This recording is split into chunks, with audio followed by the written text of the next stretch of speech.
சொன்னீங்க, அவங்க அப்பா போலீஸ்னு சொன்னீங்க. இல்ல வக்கீலாவே வாழ்ந்திருக்கீங்களே, எப்படி அதுவும் ஒரு ஃபெயிலியர் வக்கீலா இருந்து வின் பண்ற வக்கீலா இது இவ்வளவு எதிர்பார்க்கலாம் உங்ககிட்ட இருந்து, அவ்வளவு பிரமாதமா இருந்தது. எப்படி? ஃபர்ஸ்ட் ஆஃப் ஆல் ரொம்ப நன்றி நீங்க பிரமாதமா இருந்ததுன்னு சொன்னதுக்கு. ஏன்னா நீங்க வந்து ஒரு பெரிய சினிமா விமர்சகர், உங்களுடைய விமர்சனங்கள் எல்லாமே நான் பார்த்துக்கிட்டே இருக்கேன்.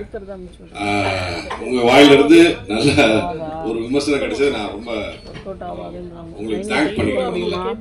இது வந்து அந்த கதை தான், எல்லா கதையுமே எதுவுமே நம்மளா நடிக்கிறது இல்ல, ஒரு கதாசிரியரும் ஒரு இயக்குனரும் என்ன சொல்றாங்களோ அதான் நடிச்சிருக்கேன்.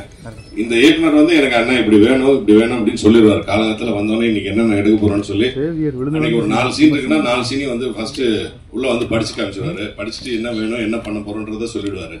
அதுக்கப்புறம் நான் ப்ரிப்பேர்ட் ஆயிடுவேன். அது இல்லாம கதை சொல்றப்பே நான் தயாராயிட்டேன். அதனால எனக்கு ஈஸியா இருந்தது. அது இல்லாம எனக்கு கொஞ்சோண்டு நடிக்க தெரியும், அதனால கொஞ்சம் சேர்த்து நடிச்சிருக்கேன். அவ்வளவுதான், வேற ஒண்ணும் இல்லை சார். சார் டைரக்டர் சார் எப்பவுமே வந்து நீதி தேவதை வந்து தராசு வந்து சென்டரா புடிச்சு இருப்பாங்க. இதுல ஏத்த ஏத்தமா இருக்கு. ஏன் ஸ்டார்டிங்ல நீங்க பார்க்கும்போது நீங்க நீதி தேவதை பார்த்திருப்பீங்க, எல்லா இடத்துலயுமே எல்லா சிலையிலுமே வந்து அவங்க வந்து தராசு வந்து சரியா புடிச்சிருப்பாங்க. இதுல மட்டும் கிராஷா ஏன், எதனால?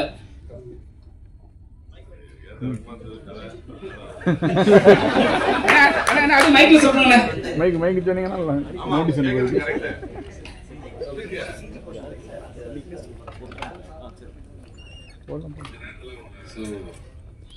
இல்ல ஒரு இம்பேலன்ஸை காட்டுறதுக்கு தான், இம்பேலன்ஸை காட்டுறதுக்கு கான்சியஸா எடுத்ததுதான். அது கிடைக்குதாங்கிறது தான் அந்த கதை. சரவணன் சார், இந்த டிராபிக் ராமசாமி சொன்னாங்க, நீங்க அவரை வந்து பாத்திருக்கீங்களா, பேசிருக்கீங்களா? அவரோட செயல்பாடுகளை பத்தி என்ன நினைக்கிறீங்க? ஏன்னா அவர் கொரோனா சமயத்துல இறந்தார், கொரோனால இறக்கல. அந்த சமயத்துல கூட நிறைய பேர் வந்து அவருக்கு வந்து அஞ்சலி செலுத்த போனாங்க, இப்ப இருக்க துணை முதல்வர் உட்பட. அந்த அளவுக்கு ஒரு இது பண்ணாரு. அவரை பத்தி கொஞ்சம் சொல்லுங்க. எனக்கு வந்து அவரை நான் வந்து டிநகர்ல நேர்ல பாத்திருக்கேன். டிநகர் போலீஸ் ஸ்டேஷனுக்கு ஏத்த மாதிரி நான் வந்து குமரியானந்தன் சார் வீட்டுக்கு பின்னாடி நான் ஒரு சந்தில இருந்தேன். அந்த சந்தில வந்து ஒரு பேரிகார்டு போட்டிருந்தாங்க. நம்ம வந்து அதுல அந்த இடத்துல வந்து ரொம்ப டாய்லெட் போறதும் யூரின் போறதும் அதிகமா இருந்தது. அதனால பேரிகார்டு போட்டிருந்தாங்க.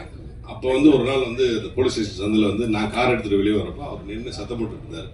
அப்போ வந்து நான் சொன்னேன், ஐயா இந்த மாதிரி இங்க இந்த மாதிரிலாம் போறதுனால தான் பேரிகார்டு போட்டிருக்காங்க அப்படின்னு சொன்னா, ஓஹோ அப்படின்னு கேட்டுட்டு, அப்புறம் நீங்க யாரு, என்ன உங்களை பார்த்தா கூட்டம் வருதுன்னு என்ன கேட்டாரு. அப்பதான் என்ன அவருக்கு தெரியும். அதனால எனக்கு அவர் நேரடியா பரிச்சயம்.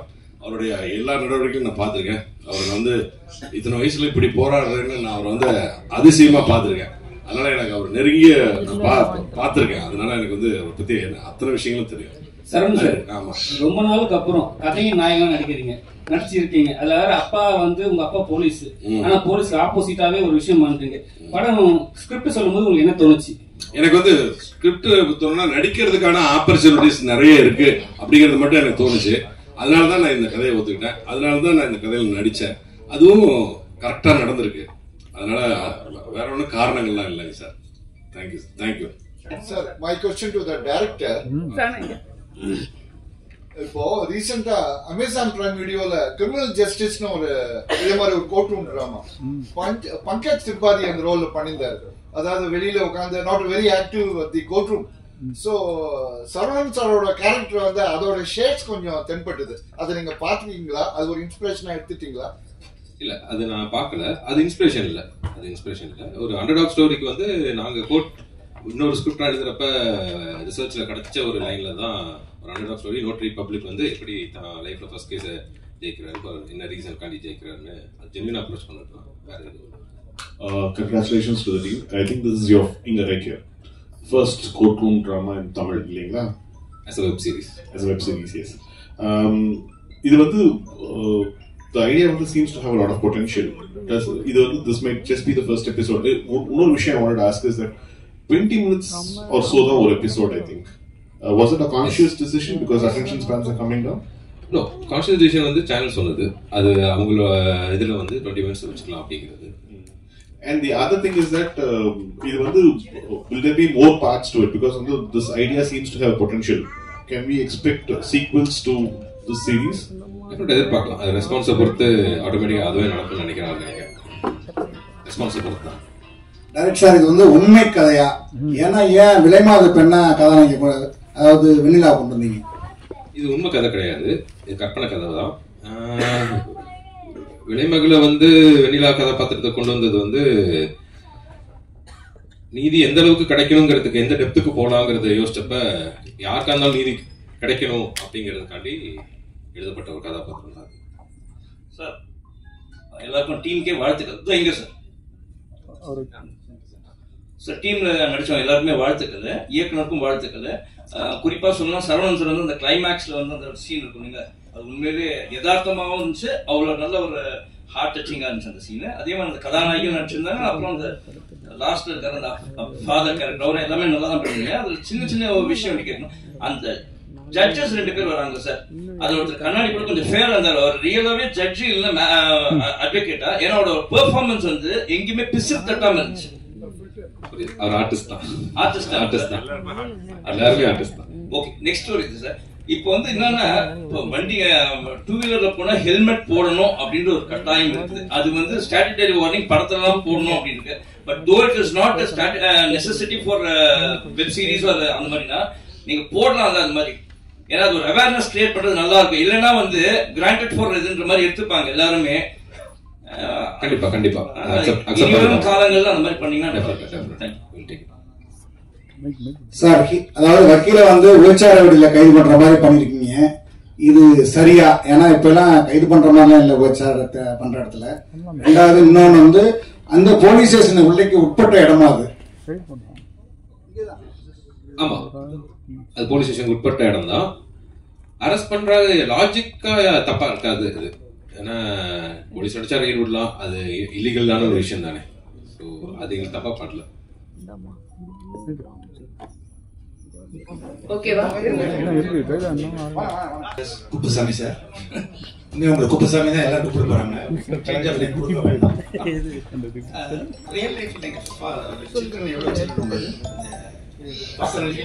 எனக்கு 2 பசங்க, ஒண்ணு பொண்ணு ஒண்ணு பையன். அந்த எமோஷன்ஸ் வந்து எனக்கு ஒரு டாட்டர்ஸ்.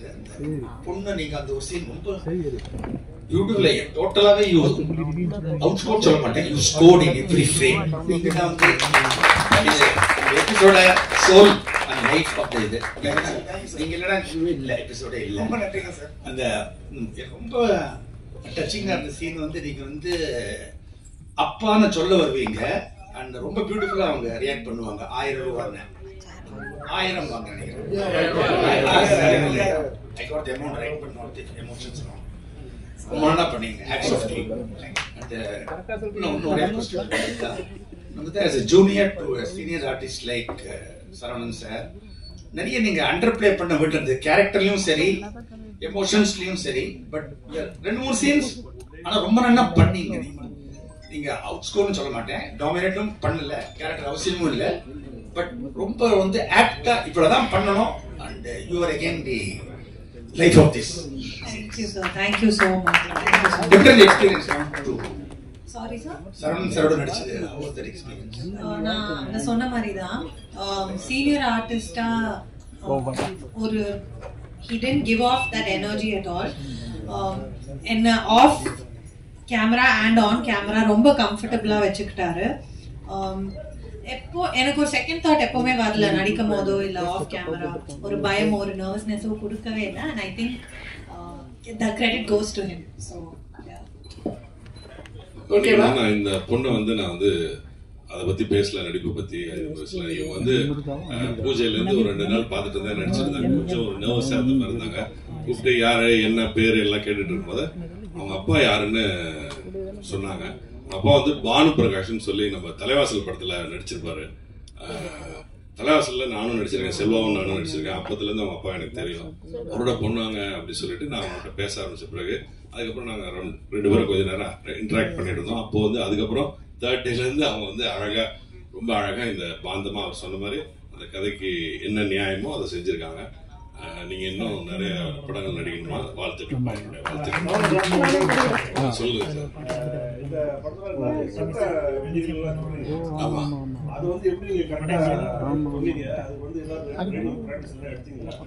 இது வந்து ஆல் கிரெடிட் கோஸ் டு சூரிய பிரதாப்பும் டைரக்டர். ஆமா அது வந்து நான் என்னுடைய தமிழ் லிட்ரேச்சர் சொல்லி கொடுத்த தமிழ் லிட்ரேச்சர் படிச்சேன் நானு. அது வந்து இப்ப யூஸ் ஆகுது, அவ்வளவுதான். ஆமாம் சார். தேங்க்யூ தேங்க்யூ, நன்றி சார். சார் இந்த கேள்வி டைரக்டருக்கும் ஹீரோயினுக்கும் சேர்த்து. சொல்லுங்க சார். சார் டைரக்டர் சார், இவ்வளவு அழகா ஒரு ஹீரோயினை போட்டிருக்கீங்க, ஆப்போசிட்ல ஒரு வக்கீலுக்கு ஒரு ரெசிஸ்டண்டா அவங்க கூட படிச்சிருந்தாரு, ஏதாவது ஒரு ரொமான்ஸ் டூயட் வச்சிருந்தீங்கன்னா இன்னும் கொஞ்சம் என்டர்டைன்மெண்டா இருந்திருக்குமே. அந்த மேடம் உங்கள்கிட்ட இருக்கு அதே கேள்விதான் வேற ரூபத்துல. நீங்க அவங்க சொன்ன சொல்லுங்க, இவ்வளவு பிரமாதமான ஒரு சீரீஸ்ல நடிச்சிருக்கீங்க, நான் வந்து ப்ரொஃபஷனலிஸ்டா வரீங்க, ஒரு லவ் அந்த மாதிரி எல்லாம் இல்லையே அப்படின்ற வருத்தம் இருந்தது அவங்களுக்கு? சுத்தமா இல்ல, எப்பவுமே அப்படிதானே. மோஸ்ட் ஆஃப் த ரோல்ஸ் ஒரு இப்போ நிறைய இந்த ப்ரொஃபஷனலா ரோல்ஸ் கிடைக்குது, நிறைய முன்னாடி எல்லாம் அப்படிதானே கதாநாயகிகள் வருவாங்க. சோ இந்த மாதிரி ஃபுல்லா ப்ரொஃபஷனலா கிடைக்கிறது எனக்கு ரொம்ப சந்தோஷமா இருந்துச்சு. எங்களுக்கு கொஞ்சம் வருத்தமா இருந்தது. டைரக்டர் சார் நீங்க சொல்லுங்க பதில். ரொமான்ஸ் தனி ஸ்கிரிப்டா பண்ணிக்கலாம், இந்த இதுல டிமாண்ட் பண்ணல. ஒருவர் நான் நமர்தாக்கு போன்ல தான் இந்த ஸ்டோரி நரேட் பண்ணேன். அப்ப நரேட் பண்ணோன்னே யூஸ்வலான ரொமான்ஸ் ஏதோ வருதோன்னு நினைச்சேன். இது ரொம்ப இன்ட்ரெஸ்டிங்கா இருக்குன்னா அது ஒரு ரீசனா உள்ளார வரப்ப அது ஒரு நல்ல விஷயம் தான். சரவணன் சார், அதே மாதிரி இந்த வெப் சீரிஸுக்கும் சினிமாவுக்கும் என்ன டிஃபரெண்ட் பாக்குறீங்க? சம்பளம் இந்த மாதிரி 40 நாள் 14 நாள்ல முடிச்சுட்டாங்கிறீங்க, சினிமாலாம் அப்படி ஒத்துப்பீங்களா? ஒத்துக்க மாட்டேன். இது வந்து இந்த கதைக்காக நான் ஒத்துக்கிட்டேன். எனக்கும் இது சினிமாக்கும் வெப் சீரிஸுக்கும் நோ டிஃபரன்ஸ்.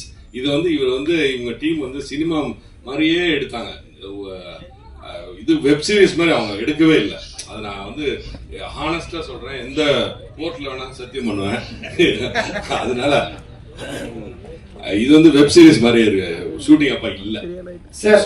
உங்களுக்கு கதாநாயகனா சரி கதைநாயகனா வந்து பெரிய ஸ்கிரீன்ல வரும்னு ஆசை இருந்திருக்கும் ரொம்ப நாளுக்கு அப்புறம். இப்ப இங்க சரிங்களா சார், இப்ப வந்து இது வந்து வெப் சீரிஸா எடுக்கும் போது உங்களுக்கு என்ன தோணுச்சு? படம் நல்லாவும் இருக்கு, ரொம்ப ஷார்ட்டமாவும் இருக்கு, சோ இதை ரிலீஸ் பண்ணலாமே படம் தியேட்டர்ல கூட சொல்லிட்டு உங்களுக்கு யோசனை வந்துதா சார்? நான் ஏற்கனவே கேட்டேன், நான் கௌசிக் சார் சொல்றேன் சார் எப்படியாவது தியேட்டர் கொண்டு வாங்க சார். அதெல்லாம் சான்ஸே இல்லை சார், நான் ஃபர்ஸ்டே சொல்லிட்டாரு. அதனால எனக்கு அந்த ஆசை இல்ல. நான் கதாநாயகனா நடிக்கணும்னு ஆசை எல்லாம் அப்படிலாம் நான் இல்ல. கதை நாயகனா நடிக்கிறது வந்து இது வந்து பை காட் கிரேஸ். எனக்கு வந்து இந்த கதை வந்து எனக்காக வந்தது, இது எனக்காக தைச்சு எடுத்துட்டு வந்த இந்த ஷர்ட், அது மாதிரியே அந்த கதையும் எனக்காக வந்த கதை, என்னை நோக்கி வந்த கதை. நான் தேடி போகல இந்த கதையை நோக்கி, என்னை நோக்கி இந்த சூரிய பிரதாப் எடுத்துட்டு வந்தாரு. பிரபாஸ் சொல்லியிருக்காரு, அது வந்து பருத்தியூரன் சித்தப்பா நடிச்சா நல்லா இருக்குன்னு அவர் சொல்லியிருக்காரு. டைரக்டர் ஒத்துக்கிட்டு இருக்காரு. டைரக்டர் வந்து டைரக்டர் கதாசிரியர் வந்து என் வீட்டுல வந்து கதை சொன்னாங்க. அதை கேட்டு நான் ஒத்துக்கிட்டு உடனே ஒத்துக்கிட்டேன், மறு பேசே இல்லை. அதை கேட்ட உடனே நான் ஒத்துக்கிட்டேன். ஏன்னா இதுல எனக்கு நடிக்கிறதுக்கு வாய்ப்பு இருக்கு, ஸ்கோப் இருக்குன்னு தெரிஞ்சு போய் ஒத்துக்கிட்டேன் நான். அதனால இது வந்து அவ்வளவு அழகா வந்திருக்கு. சார் நீங்க இப்ப இந்த ஜி5ல வந்து சில எபிசோட் வந்து ஒன் வீக் ரிலீஸ் பண்ணுவாங்க, இது வந்து எப்படி ஃபுல்லா ரிலீஸ் பண்ண போறீங்களா? எப்படி பிளான்ல இருக்கீங்க? ஃபுல்லா தான் சார், ஒன் வீக் ஒவ்வொரு எபிசோட ரிலீஸ் பண்ற பிளான் கிடையாது. ஆல் 7 எபிசோட்ஸ் வந்து உங்களுக்கு 18ஆம் தேதி அதாவது ஃப்ரைடேல இருந்து ஸ்ட்ரீம் ஆயிட்டு இருக்கும். சரவணன் சார், இந்த வெப் சீரிஸ் சினிமாலாம் கடைசியில் நீதி கிடைச்சிடும். இதுல வந்து நீங்க அந்த வெண்ணிலா கண்டுபிடிச்சி பார்த்து போலீஸுக்கு இவங்களுக்குலாம் வந்து நீதி வாங்கி கொடுத்தீங்க. நிஜ வாழ்க்கை நிஜ இதில் நிறைய லாக்அப் நடக்கு, சாத்தாங்குளம் சம்பவம், தூத்துக்குடி மற்றது, அப்புறம் வந்து திருப்போணம், இது அண்ணாமலை யூனிவர்சிட்டியில கூட நிறைய நடந்தது. அந்த பையன் கூட வெளியே வந்துட்டான். அதை பத்தி என்ன நினைக்கீங்க? போலீஸ் சட்ட நீதிலாம் சாதாரண மக்களுக்கு வந்து கரெக்டா கிடைக்கா? நம்ம நாட்டில் என்ன எப்படி இருக்கு? தாமதமா கிடைக்கும். எனக்கே இன்னும் 2-3 நீதி கோர்ட்ல என் கேஸே இருக்கு. எனக்கே இன்னும் நீதி கிடைக்கல. நான் 5 வருஷமா கோர்ட்ல போட்டிருக்கேன், அது இன்னும் கிடைக்கல. இது படத்துக்காக ஓப்பனிங் சீன்ல நீதி இல்ல, லாஸ்ட் சீன்ல நீதி வந்துடுச்சுன்றதுதான் கதை. அதனால படத்துக்கும் ரியல் லைஃபுக்கும் நிறைய டிஃபரன்ஸ் இருக்கு. அதுல வந்து கோர்ட்ல வந்து கணக்கில் அடங்காத கேஸ் இருக்குன்றத முதல்ல நம்ம தெரிஞ்சுக்கணும். அது கேஸ் ஃபைல் எங்க வருது, இந்த வாரம் வருமா அடுத்த வாரம் வருமானது நமக்கு தெரியாது. அதுக்கு ஒரு டேட் வைப்பாங்க, இதை எடுத்து மேல வச்சுக்கிட்டே வரப்பதான் தெரியும் இது இத்தனாம் தேதி வரப்போகுதுன்னு. அப்படி வந்து காலதாமதம் சர்வசாதாரணமா ஏற்படும். அதனால தாமதமா தான் நீதி கிடைக்கும். நீதி மட்டும் மறுக்கப்படவே கூடாது, கண்டிப்பா நீதி கிடைக்கும், அது கொஞ்சம் தாமதமாகும், அவ்வளவுதான்.